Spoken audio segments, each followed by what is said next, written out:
I'm your host and MC, James Ross, and this is Quantum Leopard.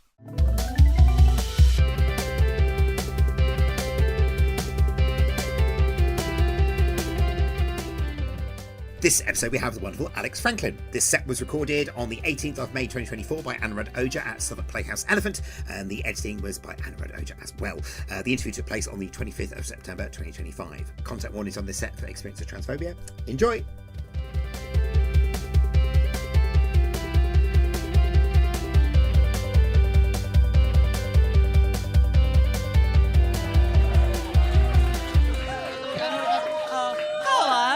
You guys good? Oh, yippee! Hello, my name's Alex. I'm what happens if the Liberals get their way! Fun facts about me. Number one, trans girl. Ooh, yeah, let's go! If you don't know what a trans girl is, basically it means that I used to be a boy, but then I didn't eat enough red meat as a child, and thus one thing led to another.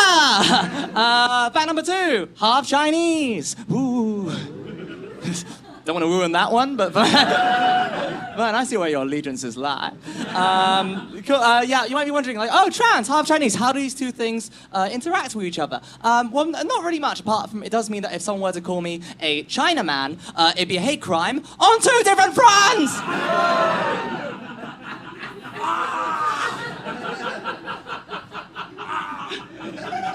And I admire the efficiency.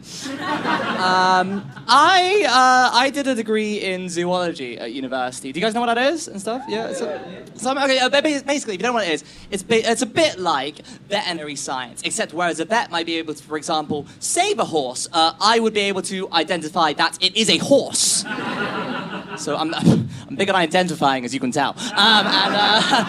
I felt really bad in like lectures for it as well, because like I have friends and they have all these like complex essays about like the impact of feminism on like Chairman Mao's Cultural Revolution, and I'd be in like classes be like, yeah, that is a horse, I think.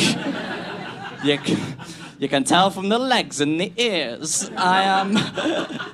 I got really into it, so I watched shows like Planet Earth as a kid. And do you guys know that scene where there's like a lizard being chased by like a bunch of snakes and stuff? Yeah. Oh, sick it is. Okay, because I find scenes like that so exciting, because like the entire time you're watching, you have literally no idea when David Attenborough's gonna die. I'm so mischievous. I also got into it because like animal conservation was like a big issue to me, because like we've seen loads of animals recently go extinct, like like the Yangtze river dolphin, northern white rhinos, if anyone remembers them. Even in the past decade, we've noticed it, because I swear Arctic monkeys used to be everywhere.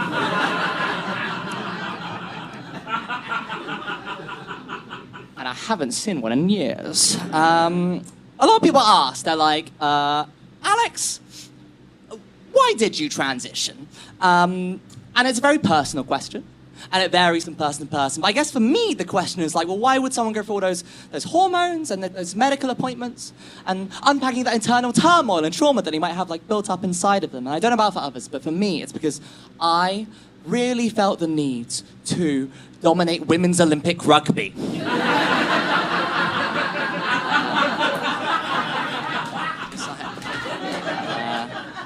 I just sensed my incredibly large stature, and I thought I could best, nay, not just some, but all women in physical combat. People get really obsessed about like trans women's sport. They're like, oh, trans women's sport, in sport, and all this sort of thing. Ban them from the Olympics, whatever. Not to stereotype trans women, but we suck at sport. I don't know why they're fussed. There's like two main types of trans women. There's like computer programmer, or people make 4-hour video essays on YouTube. There's like nothing. There's nothing in between. In school, we did like a 7-a-side football tournament, and our team finished the season with a goal difference of -128. And we played 11 games. I was the top scorer with 1 goal, and it was an own goal. Also, yeah, people like dominate, like a lot of like turfy cis people get like really obsessed with like trans people and stuff like that, and it like dominates their lives and stuff. Do you guys know who like Lawrence Fox is, for example? Yeah, I know. Boo! Kill him! Ah! Yes. But if you don't know who he is, basically he's this like transphobic, like GB News grifter bigot sort of guy. And he did this like tweet like quite a while ago, like 7 months ago, basically being like, oh, if people can identify as a woman now, I can identify as a black man, and post a photo of him in like blackface and stuff. I know, it's like disgusting, right? It's like really, it's awful and it's like super, super offensive. And yet, at the same time, there is admittedly something quite avant-garde about using racism for transphobia. I didn't know you could do that, to be honest. I don't think since Matisse have we seen such a successful mixing of mediums. Frankly. And that's my main issue with a lot of transphobia these days. It's unoriginal, dare I say. It's got no pizzazz. I want my conspiracy theories to have a little something. My uncle once told me that he thinks the reason there aren't any mammoths in the UK anymore is because the government relocated them, and that's why we went to the moon. That's incredible! It's got everything you want from a conspiracy theory. Large beasts, an all-too-powerful government. It spits in the face of another conspiracy theory. Of course he went to the moon. Where would he put the mammoths? Think, people.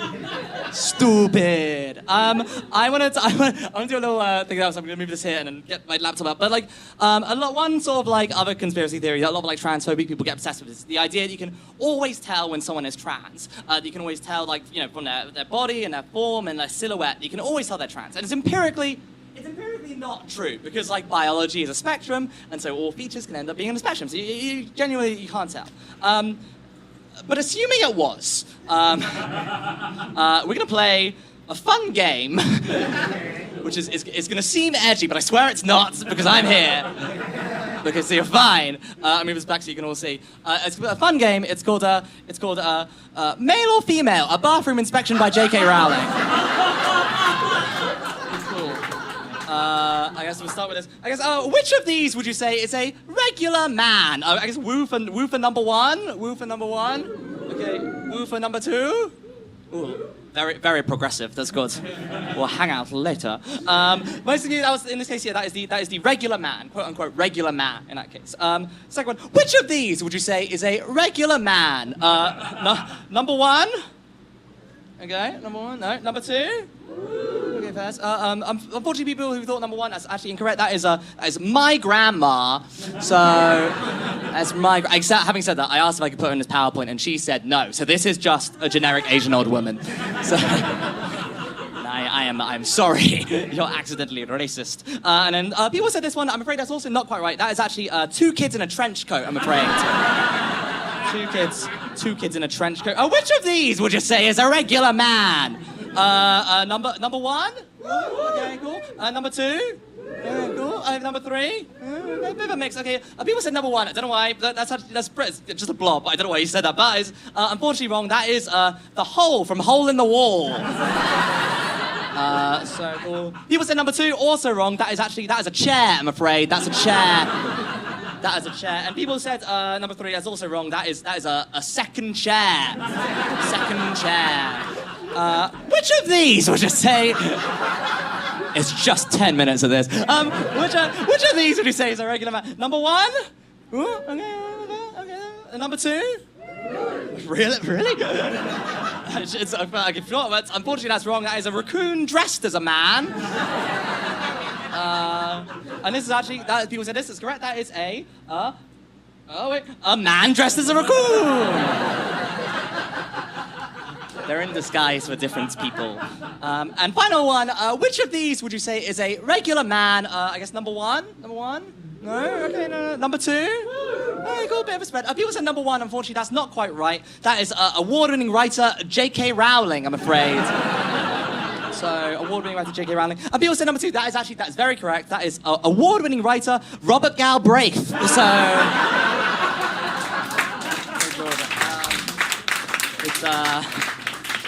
J.K. Rowling's pseudonym when she wants to be a boy.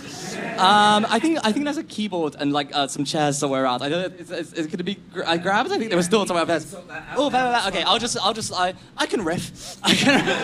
Actually, so I had my 6-month like endocrine appointment like recently, and basically, if you don't know what it is, it's basically like a thing where you have like blood tests and they check hormone levels to make sure they're okay. Oh, thank you. To check they're okay and stuff.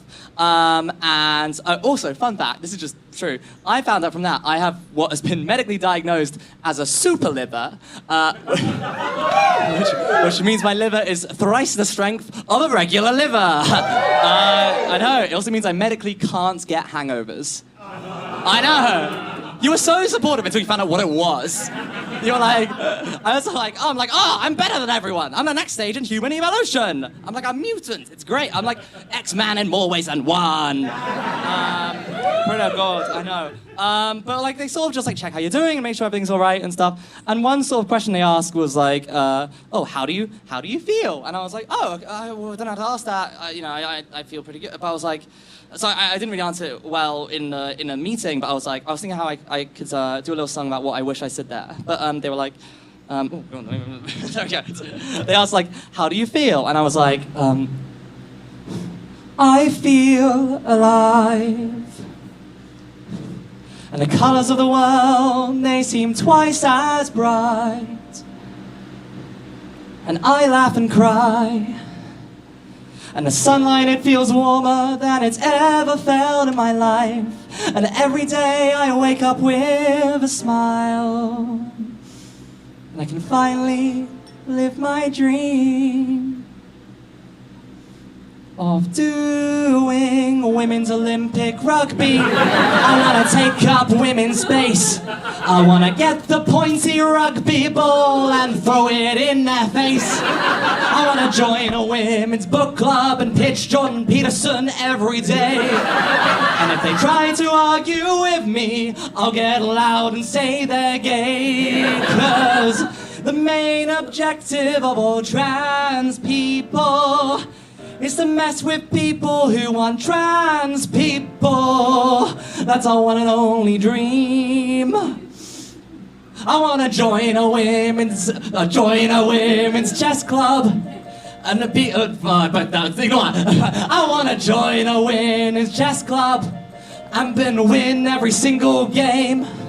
I wanna join a women's beauty pageant with my super masculine frame. I'll put hormones in your salads, sneak estrogen into a school, and replace the women's toilets with one big urinal. So you best be wary of those trans people.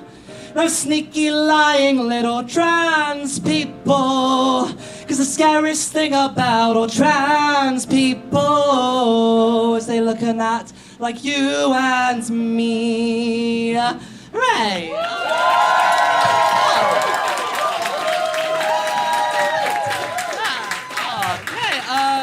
You guys have been like super lovely and stuff. Anyway, I've been Alex Franklin. I'm on social media. Just follow me if you think I'm hot or whatever. I don't know. Okay, I'm gonna go. Anyway, you've been lovely. Bye, everyone.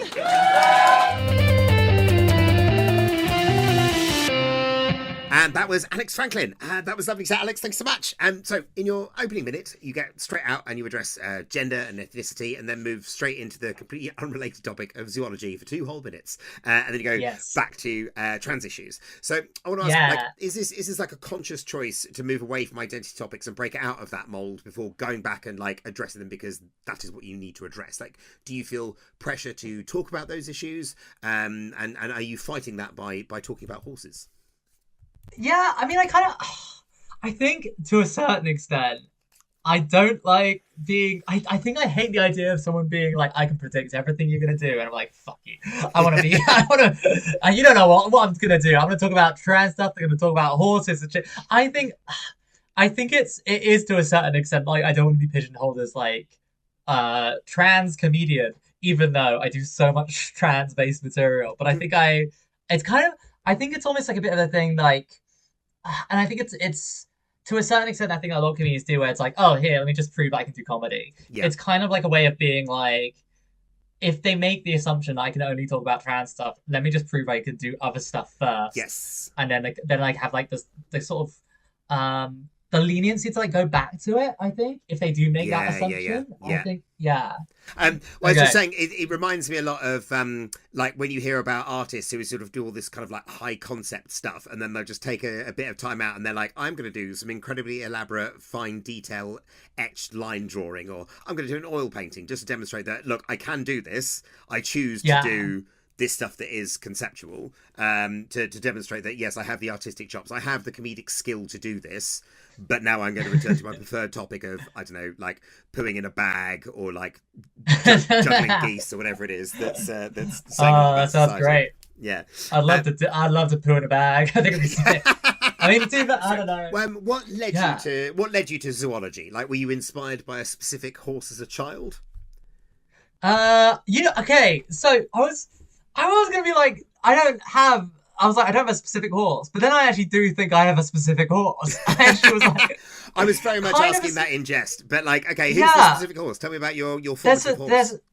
There's a horse called Haru Rara, and it's the Japanese horse that has, it's like a horse in horse racing that has 113 losses and 0 wins. Oh wow. And it's like this horse that everyone like is obsessed with because it always loses, and it's like it always comes last as well. And it's kind of like this embodiment of like just trying, and eventually you get it. And everyone wants, so people bet on this horse because they're like, I want to support the underdog, and they know they're gonna lose money. But like this horse has like single-handedly lost like millions of pounds, and it's also But then, okay, I don't know. I can't remember when it died. It recently died, but it was quite an old horse. But it won this the only race it ever won was this like race for old horses, and it was kind of like a show match, and then out of nowhere this horse wins, and everyone was like, yeah, so I kind of am, like, I think I see a lot of myself in just like the idea of like, just keep going, you're gonna come last, but it's okay, one day you'll get the win as the horse. So you're gonna fail, your career plan is to fail 113 times and then win one special competition that's designed for your particular impairments, and then die. That's your essentially, yeah. Okay. I think if I can get a tiny Wikipedia article that talks about all my failures and my one win, I'll be so happy. So, like, trans women in sport, like, how much of a motivating issue is this for you personally, or is it mostly just a sort of symbolic value?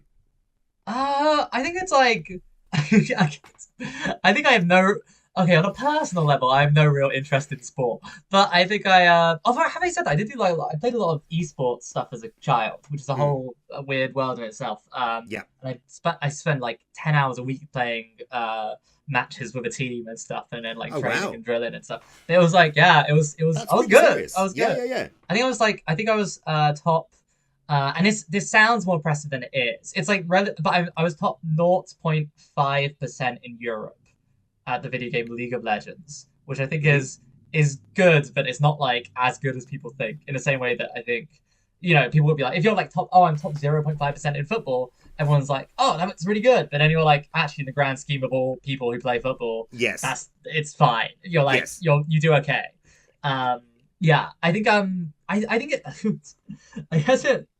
There's a separate angle of it does annoy me about the lack of. I think I get annoyed about the lack of understanding of like the science of trans bodies, simply because people are like, so many people are just like being like, oh, a lot of like people, like relatively progressive people will be like, oh, I'm for trans rights, but trans people in sport, trans women in sport, that crosses the line, and I feel it's like they don't know anything about it, and it really bugs me. Okay. They'll be just. Break it down for me. Like, explain to me like I'm 5. All right. So the Quantum Leopard audience, I think, is an audience that is primed to be sympathetic to these sorts of issues, but may not necessarily have the technical grounding in the biology of trans bodies, as you've just referenced there. So it would strike me that this is an ideal opportunity for you to like outline briefly what you mean by that. So what would you say to a well-meaning small L liberal, or indeed socialist, which is better, type, who wants to be more on board with these issues and understand the position of trans bodies in sport better? What would you say to that? Okay, cool. I'm very excited about talking about it. I get to nerd out for a bit. I think the issue is people when talk about like trans women in sport is that they they'll just say stuff like, "Oh, men are better than women at sport," and firstly, that's not always true. It depends on. It's like majority true based on, to be honest, because sports are pretty much designed for the male body a lot of the time. But in general, like yes, testosterone, it's a steroid. It makes your muscles grow more. It can cause like certain developments and things. It also can increase your oxygen, basically how much oxygen you carry around your blood and things like that. But it's not being a man isn't what makes a person or male athletes better, quote unquote, at sport. It's the features that someone who has a lot of testosterone in their system would gain. So, for example, extra muscle mass, which is why a lot of like people who take steroids and like dope and stuff, they're basically taking testosterone all the time. Or like the higher ability, the like greater ability to carry oxygen around their blood, or more oxygen around their blood, and so you have to look at like the individual features, and then if you look at actually trans women and those specific features, often trans women are the same as cis women or worse.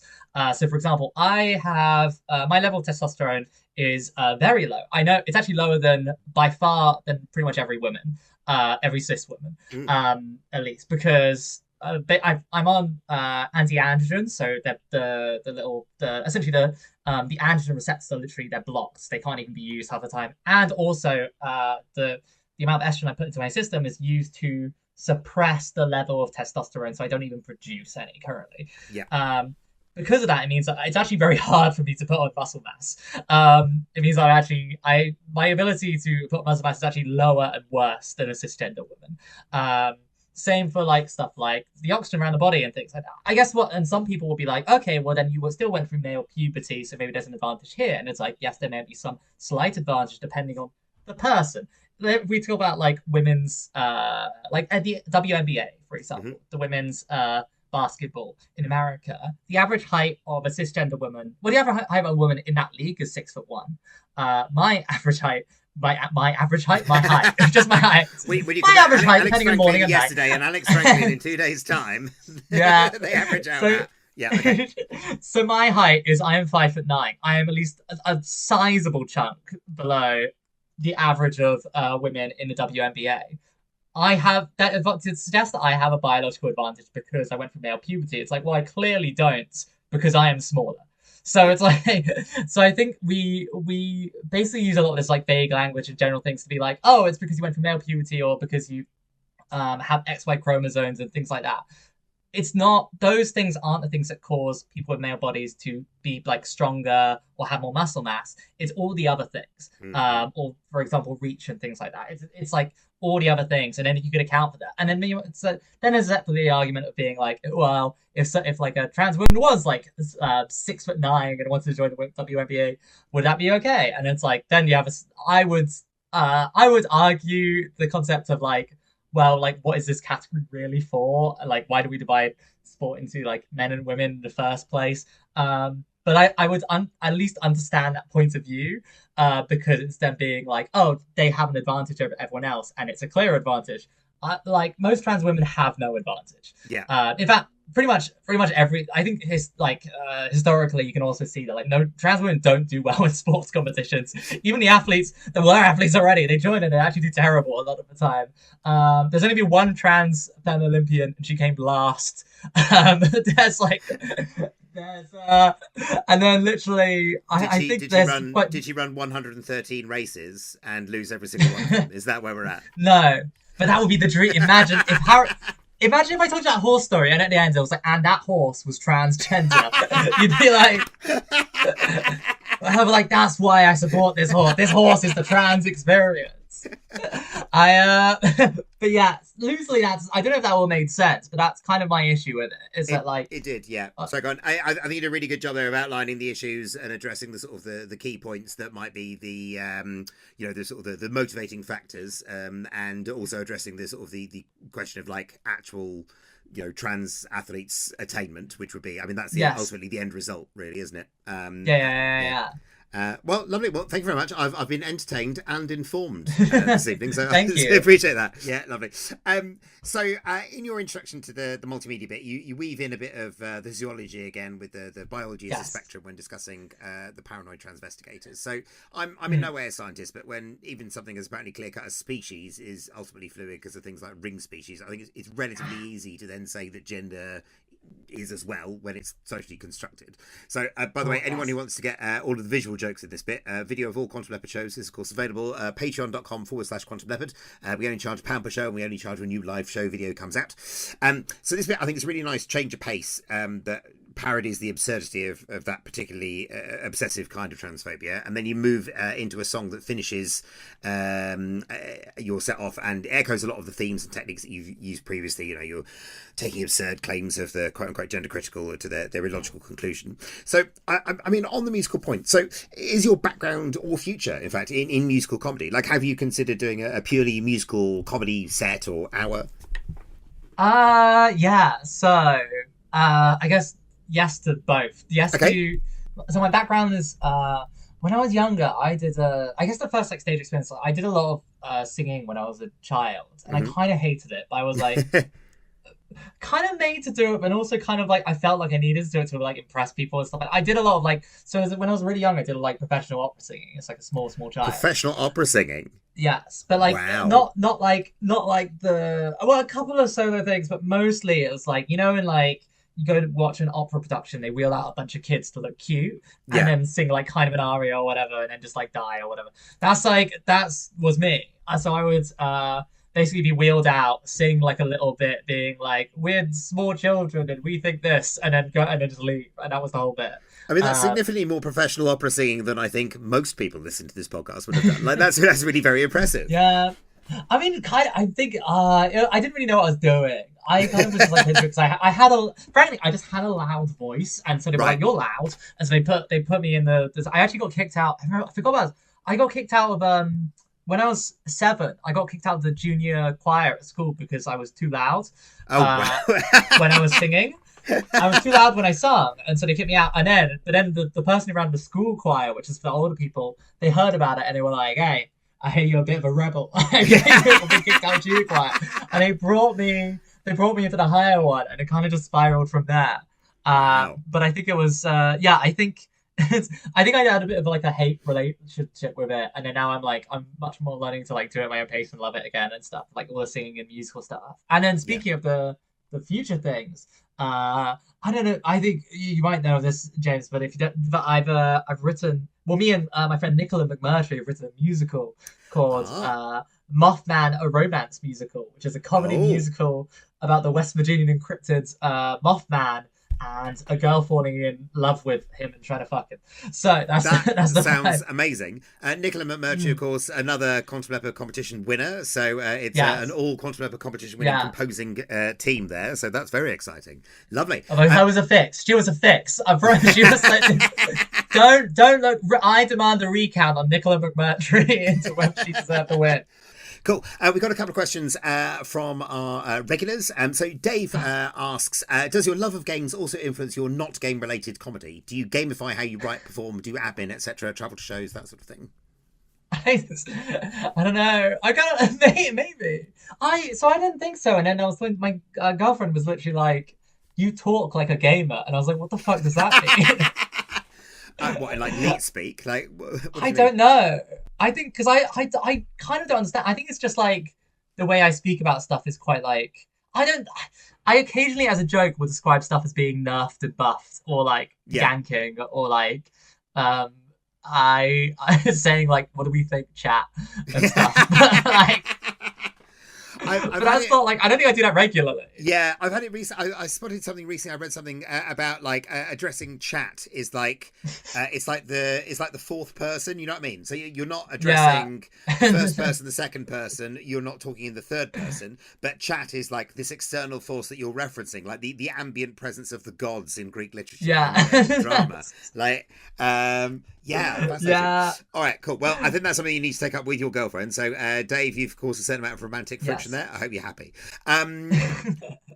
Also, I asked people for questions, and I got 6 separate expressions of sexual and/or romantic interest from regulars with kind eyes, warm hearts, and I assume forceful and effective lovemaking styles. So, do you want to say anything to your new adoring and/or aroused fans? Fucking yes! I'm so hot. I'm actually so hot. Like chat, I'm actually so hot right now. I'm so good. I'm so great. I'm hot, chat. You know what? This actually is a weird experience for me because I don't think I was hot before transition. I don't think I was unhot, but now I'm like, I am aware. And I also, I am aware of it. I'm doing the show I'm doing next is like, the stand-up show I'm doing next, well, kind of musical, kind of stand-up, is like, it's called, it's currently, and it's very whippy at the moment, but it's currently called Kiss. And it's about the stigma of like, dating while trans and being trans relationships and the idea that like, you know, being trans is like historically in sitcoms been seen as like the worst possible thing that someone could discover and all that sort of stuff. And in order to destigmatize trans people in romance relationships, I want to get someone from the audience to kiss me. So it's in a consensual, kind manner, of course. But I don't know if I haven't tried it yet. But I'm going to see if that works. I'm kind of like banking on the fact that it might happen. And it'll be with a ref, like a referee and an adjudicator. And we'll sign a contract. Yeah, that's really interesting. I mean, obviously, like from a theatrical point of view, you've kind of got a plan for it happens and it doesn't happen, right? Yes. Like, when you're planning the show. That's really interesting. So, I mean, how do you rate your how is your sort of self-image in terms of, you know, do you think of yourself as being a beautiful, conventionally attractive person? I'm trying to say this in as value neutral a way as I can. And like, because you were saying that, you know, pre-transition you weren't really considered hot, and like you don't really think of yourself as being hot. Is that something that has substantially changed? Like, talk me through that. Talk me through your self-image. I think, to be honest, I think to a certain extent, I can just picture myself a bit as like human now, kind of. I think I saw myself as kind of like amorphous blob before, and I was kind of like, oh, I know what the clothes I have to put on and do stuff is, but I was like, internally, I was like, I didn't feel any. When people would be like, if people ever tried to compliment me on anything, I don't think it was. I didn't really put much effort into my vibe, so I don't think people did. But like, if people tried to compliment me, I'd be like, kind of, rather than being like, oh yes, and I accept it. I think now I'm just much more grown into myself, and I think also it's a thing I've had to learn because frankly it's gonna sound so arrogant, but like it's I don't know, I get told I'm hot a lot. so it just happens. It's kind of like, you know what, I literally had a whole I was talking to a friend about this the other day, and they were just like, oh my god, it's so tough being Alex, everyone thinks you're hot, everyone's asking you out, whatever. It's so hard. But yeah, I don't know if this is so unrelatable, and I'm sorry to the people in the audience who don't relate to this. But it's perfectly relatable to everyone in our listenership, who every single one of whom is conventionally attractive, has kind eyes, warm heart, and of course an effective lovemaking method. So it's very relatable content, Alex. Don't worry about that at all. Okay, only the tens in the audience, of course. So, by definition, nines just throw in the door. Yeah, exactly. It's very much it's a causal thing, basically. Cool. And last question. So, if you could say anything to yourself at the age of 18, what would it be?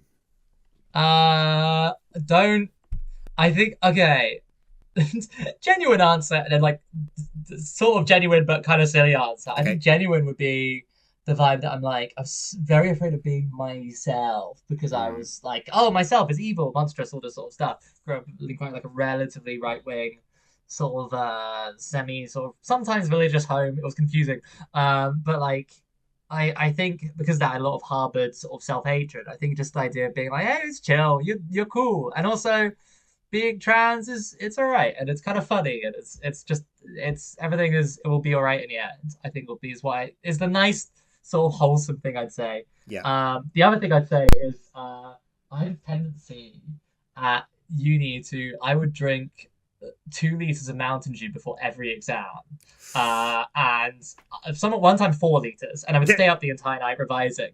And in my second, this might be TMI, but in my second year neurobiology exam, I full on shat myself. But I was like, I didn't want to lose marks, so I had to keep going because it was a 1 hour exam. So I was just there being like, I'm just gonna carry on. But then after like I left it about maybe like with like 2/3 of the way through because I was just like, I just simply can't. And it tanked my grade for that year by like quite a bit. And I would have got a decent mark if I just hadn't shat myself. So the lesson is don't have 4 liters of Mountain Dew and then go into an exam and like you're clearly shaking. So like don't do that. Oh, wow. Okay, well, I think that's an important, a strong moral message to leave us on. So thank you very much for that, Alex. Cool. So if people want to catch up with you and what you're doing, where can they find you? What have you got to plug? So my Instagram is at Alex Franklin. Hello. I'm very funny on it, I promise. And also, I have a show called Kiss, which is about trying to destigmatize trans people relationships and loosely me trying to convince someone in the audience to kiss me. And also, I'm going to check in another one.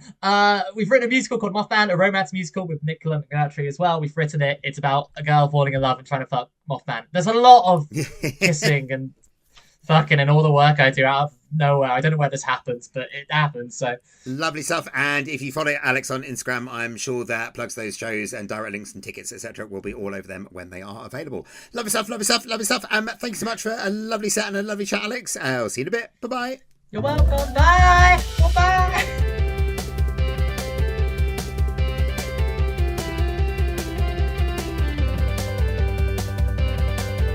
That was the Quantum Leopard podcast. If you want to catch a live show in London, look us up at linktree/Quantum Leopard to sign up to the mailing list. We will never take advertising because advertising is cultural poison, but from each according to their ability to each according to their need. So if you enjoyed our guests in your ears, but would like them in your eyes as well, we have videos of whole shows up on patreon.com/Quantum Leopard. We only charge when a new live show video comes out. If you enjoyed the show, why not give us a 5-star review on your podcast platform of choice and or share this episode on the socials. Editing was by Rhys Lawton, who is conventionally attractive and fun at parties. Music was composed and produced by Rooks Production Services at I Am Rooks on the socials. That's Rooks with an E. The Quantum Leopard podcast is distributed and licensed under a Creative Commons Attribution Non-Commercial No Derivatives 4.0 international license, which means you can share it as much as you like, but don't change it or sell it in any way because I will find out where you live. Kind love and see you soon. Bye. Thank you everyone for listening today, and thank you especially to our top tier patrons who we could not do this without you.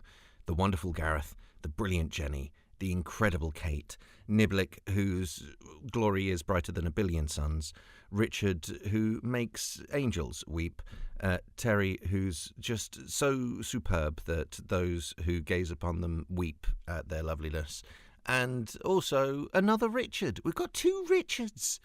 We've got 2 Richards who are our top tier patrons. What a delight. Thank you so much. We genuinely could not do this without you. You're the best. Okay, bye.